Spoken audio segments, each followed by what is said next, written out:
Et pour en parler, nous sommes en direct avec Zakaria Bouddahab, professeur des relations internationales et de sciences politiques à l'université Mohamed V de Rabat. Bonjour professeur Zakaria Bouddahab, merci d'avoir Bonjour Madame Sana. répondu à notre invitation. Avec plaisir. Le Maroc a mis en échec une tentative désespérée de l'Algérie d'introduire le Polisario à une réunion tenue ce vendredi à Tokyo dans le cadre des préparatifs de la 9e édition du sommet de la TICAD. Quelle est votre lecture de cet incident ? Premièrement, ce n'est pas la première fois que l'Algérie officielle tente d'introduire le Polisario, malgré le fait que le Japon officiellement considère qu'il n'a à traiter qu'avec les États membres reconnus par les Nations Unies. Pourquoi je dis cela ? Parce que d'abord, la TICAD, c'est-à-dire le Tokyo International Conference on Development, qui a été lancé en 1993 et donc co-organisé. Il y a le pays organisateur, principalement le Japon, mais également il y a l'ONU, il y a également le PNUD, le Programme des Nations Unies pour le développement, il y a certes la Commission de l'Union africaine. Ça c'est le premier élément.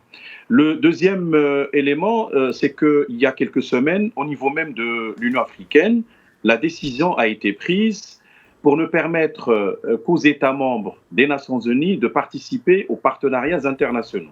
Et c'était à l'occasion même de la tenue du premier sommet, ou au lendemain de la tenue du premier sommet, entre la Corée du Sud et les États africains, c'est-à-dire les chefs d'État et de gouvernement.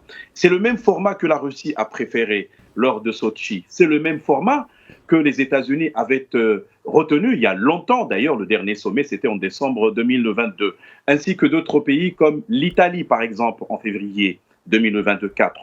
Donc maintenant, la démarche algérienne, et ça c'est le second point, ce forcing, d'ailleurs, nous avons encore la mémoire fraîche pour retenir ce qui s'est passé en août 2022, à la suite précisément de la pression algérienne pour faire admettre encore une fois une entité fantoche séparatiste au sein de la TICAD. Aujourd'hui, le Japon est plus mûr que jamais par rapport au risque à éviter fomenté par les manœuvres algériennes, faire admettre. Et de quelle manière ? On a vu que c'était dans une sorte de clandestinité que le représentant algérien avait voulu passer sous l'identité d'un Polisarien, ce qui a évidemment provoqué cet incident diplomatique fâcheux. Et je crois que le gouvernement japonais va encore tirer davantage de conclusions par rapport aux agissements provocateurs de l'État algérien.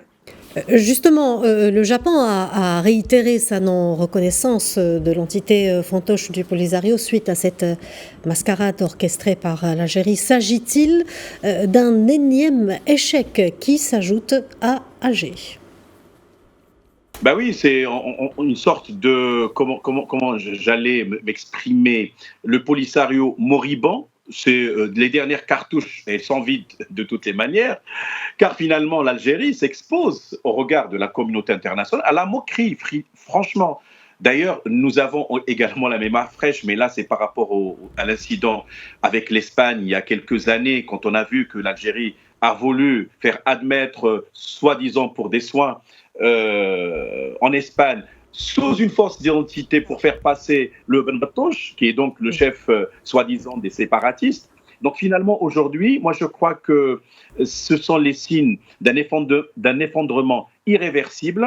Encore une fois, c'est une thèse qui n'est plus audible, qui ne l'a jamais été, mais ce n'était que grâce aux agissements, encore une fois, et aux pressions algériennes. Et si vous me permettez, Madame Sana, vous avez remarqué lors de l'investiture du président mauritanien dernièrement, quelle est son attitude par rapport à la venue du chef des séparatistes ? C'est comme si, en fait, la Mauritanie n'avait pas officiellement invité les séparatistes, et finalement, c'était l'Algérie qui a fait ce forcing. Donc, finalement, si on lit de façon systématique ce genre d'acte, eh bien, finalement, ça ouvre la voie ou la porte à des questions fondamentales sur, finalement, aujourd'hui, quelle est la place des séparatistes au sein de cette Union africaine, et que finalement, à cause de la répétition de ce genre d'actes qui sont abominables, il faut le dire finalement, on va tout simplement court-circuiter la bonne volonté du gouvernement japonais pour injecter davantage de développement dans le cadre de son partenariat avec le continent africain. Très bien. Professeur Abou-Dahab, peut-on dire que cette tentative vise également à contourner la décision récente que vous venez de mentionner de l'Union africaine d'interdire la participation aux réunions et sommets internationaux des États non membres de l'ONU, comme ceux avec le Japon, la Russie et la Corée?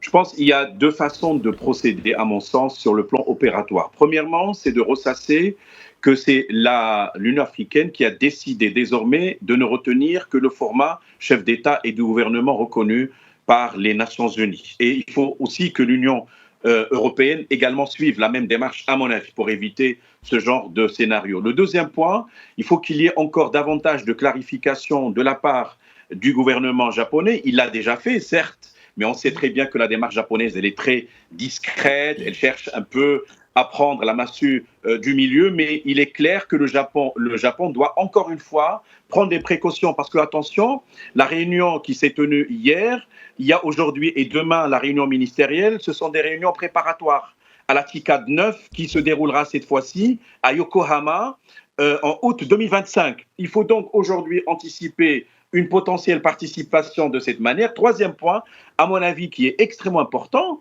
c'est que c'est un acte gravissime commis par l'État algérien et le représentant algérien. Nous sommes dans le faux et l'usage de faux. Nous sommes dans la falsification. Et moi, je crois qu'il y a des comptes à rendre au regard des conventions pertinentes sur les relations diplomatiques et consulaires, au regard des usages diplomatiques. Et finalement, ça met encore une fois l'Algérie devant ses responsabilités et ça ouvre encore une fois la porte pour se poser la question de quelle manière l'entité séparatiste a été admise en 1984 au sein de l'Organisation de l'Unité africaine dont le Maroc était membre fondateur en 1963. Dernière question, est-ce que cet incident va pousser de nombreux pays africains à réfléchir sérieusement à la possibilité d'expulser de leur rang le Polisario qui commence à empoisonner les relations de l'Union africaine avec ses partenaires internationaux? Absolument, il faut en finir avec ces situations d'ambiguïté, cet imbroglio créé en 1984, on va dire cette duplicité, cette ambivalence, comme on aimerait l'exprimer en termes juridiques. Premièrement, Madame Sana, cela demande une révision des statuts de l'Union africaine avec des majorités renforcées, etc., pour d'abord suspendre à jamais l'entité factice au sein de l'Union africaine. Par la suite, il faut que le Maroc prépare une action non seulement au sein de l'Union africaine, mais également au sein d'autres forats ou instances internationales pour interpeller précisément au sujet de ces situations très ambiguës. Moi, je crois que ce genre d'agissement provocateur, non admis, non audible, prépare le terrain, à mon sens, à cette suspension, je pèse mes mots, cette suspension de l'entité factice pour après peut-être préparer le terrain, après amendement des statuts de l'Union africaine à une expulsion parce qu'il s'agissait là à partir de 1984 d'une véritable anomalie juridique, une véritable hérésie juridique et il faut aujourd'hui corriger tout cela. Professeur Zakaria Abou-Dahab, merci pour ce précieux éclairage. Je rappelle que vous êtes professeur des relations internationales et de sciences politiques à l'université Mohamed V de Rabat. Merci à vous, Madame Sana. Au revoir.